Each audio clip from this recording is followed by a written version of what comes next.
پوشکین، جهانگیر فروهر، سعید نیکپور، آتش خیر. سوت دلم اثر علی حاتمی، بازتابی از تهران دیروز.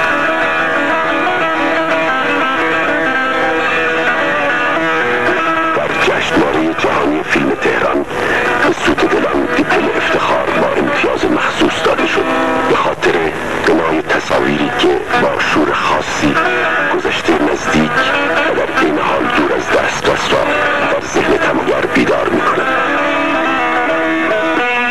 و نیز به خاطر تناسب و تعادلی که در بازیگران فیلم وجود دارد.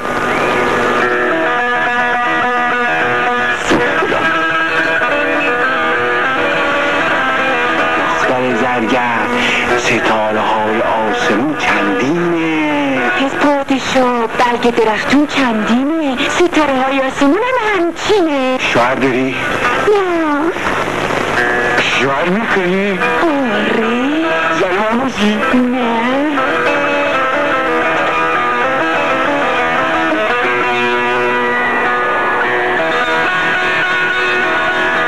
سوت دلم، فیلمی از علی عباسی.